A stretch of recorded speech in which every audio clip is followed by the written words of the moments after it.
would actually speculate that one of the best videos I've made in recent history is one of the least popular. Most people didn't watch it, but the people who do watch it are very involved and very likely to leave a comment. The video I'm talking about is called "Would I Make a Better Villain Than I Would a Good Guy?" And I love these comments because here's the thing, most people live in this illusion that their perception of who they are is who they are. And that's simply not true. Who you are is who you think you are to some degree, but largely it's how the rest of the world perceives you. That's your true identity mixed with what you believe about yourself. That's why I asked the question, would I make a better villain than I would a good guy? I want to share with you these comments, and there's a general theme here. Okay, so where do we start? Let's start with John NY. He said, quote, "My perception of you is based on a number of videos. I don't see you as a villain, so better as a good guy." Lavender Person XX says, quote, "You would be someone who could fit the role of a civilian, but soon turn into a hero." All right, and then now we get into Stormy Ascent, and this is where things start really getting interesting. He says, quote, "Hero definitely, since you're not tall either." I'm 5'9". "You'd make a hero, but one that could kill a man, like a police officer or maybe someone in the military. But you do also have that questionable Saul Goodman vibe to you as well. You focus on accents. I think your face and voice quality are better determining factors." So I thought that was interesting, and I asked him more about that, and I said, "I love your answer, but specifically, tell me more about why you feel this way." And he said, this is where it really starts getting deep, and we're starting to understand. He says, quote, "It's a mix of your face and how you talk, too confidently, perhaps. I know you're genuine, only you may not come across that way. Like you're always very transparent about your intentions, but you could convincingly play a character that is disingenuous. It's the overconfidence and the charisma one may become suspicious of. You got something to hide?" he says. So I like that. I like this a lot. I'm understanding. So I commented back and I said, quote, "I love your answer. You have just inspired a new video. People ironically distrust my transparency about my intentions. That in turn only reinforces my perceptions on how easy it is to manipulate other people." That's what I said back to him. So this is all and we all have things to learn from this. I got one more that I want to share with you, and I just love these so much. Okay. Book Lulu said this, quote, "You'd be great at both. A good double spy, but more or less a good guy because you're easy to look at and because you also have a rough side in you, I can see. The villains are not always hard to look at, but people feel constantly intimidated by them. They remain an outcast because they're overly rough looking, not polished at all. Guys don't really seem to look at my eyes. People say that I look serious, but all around I've got a warm heart. What do you think makes a hero or a villain a villain? Facial, characteristically speaking." Big word, LOL. All right, so there we go. People, and I appreciate, see, I don't want to be known as a nice guy. That'd be an insult. That's who I was a decade ago. That's who I was 15 years ago. People saw me as the good guy. And that's not who I want to be. I want to be seen as someone who's kind and caring and loyal to people, but also someone who will totally fight back. Someone who will totally fight and defend and stand up for what's right. Someone who's got that rebellious spirit who says, "No, this isn't right. I'll do whatever it takes to make this right."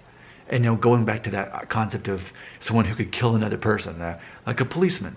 Well, we don't think of them as murderers. We don't think of people in the American Army as murderers so much, do we? We think, oh, well, they're fighting for a just cause, and okay, so yeah, they will take another man's life in the process, but they're doing what's right. And I think that's really where reality is. Just like my favorite show ever, Breaking Bad, it questions morality. Even in trying to do the right thing, Lost was the same way with the show Lost. It's a matter of we're all good. We all want to do right. We all see ourselves as good people. But the more we unpack our closet, we look at all the skeletons that we forgot about, that we realize, wow, maybe my intentions aren't so great.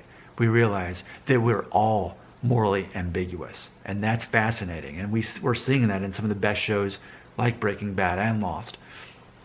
But I want to get back, I want to close with that thing with Stormy Ascent that we saw.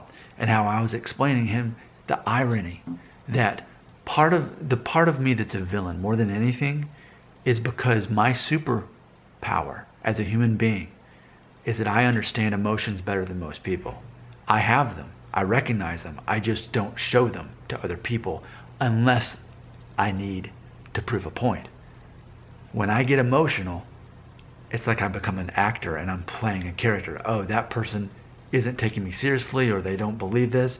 Let me appear to be emotional, because most other people, their emotions control them. Most other people allow their feelings to be hurt or insulted by other people. I do not. It's a choice. It's always a choice to forgive other people. It's always a choice to allow your emotions to be affected by another person. And I'm a freak because I'm one of those people who won't let other people control me like that. Therefore, I know how to manipulate people. I can manipulate people by thinking, oh, they need to see emotion out of me right now? Okay, I'll be emotional. I'll be angry. I'll be passionate. I'll be sad. I'll give that person what they need to see so that they take me seriously. I think ultimately this comes back to Dale Carnegie, how to win friends and influence people. It's a matter of understanding other people better than they understand themselves, and you not becoming weak by showing that you're some kind of victim that's all emotional all the time. That you don't let people have power over you through emotion. That's the easiest thing to control. So therefore, by default, I know how to manipulate people. But at the end of the day, it's a matter of, am I using it for good or evil? Am I a greedy, selfish person who's trying to swindle people out of money or something? No, I'm actually here to help people. That's part of my identity. I want to be seen as a loyal person. I want to be seen as someone who helps people. And yes, and we'd all have to say at some point in our lives, if we had to kill another person to protect someone who was innocent, then that's the right thing to do, right? And that makes us feel uncomfortable to think that murder could be the right thing. And that's such an extreme. And most of us never will end up having to murder someone. But it's that concept of morally ambiguous. And the irony that by me being so honest with people in my videos, they think no one could be that confident. No one could be that honest. It's funny because on this channel and my other channel called Nick Shell, which is about hair loss for men, I often talk about the fact that, hey, thank you for subscribing. It helps pay the bills for our house. I make money from these videos. And people want to believe that I'm just obsessed with the topics that I talk about. People want to think that I'm obsessed with DNA. They think that I am obsessed with hair loss on the other channel. I'm not obsessed. I'm just being honest. I make money from these. People keep watching them, so I keep making them. And that honesty almost comes across as insincere because no one's that honest. I am. I'm telling you exactly what's going on. And even when I tell you, yes, I know how to manipulate other people because I understand their emotions better than they understand their own. And I don't let them control my emotions. I like this. What I should do now is kind of like with The Godfather Part 2, how it's a sequel and a prequel.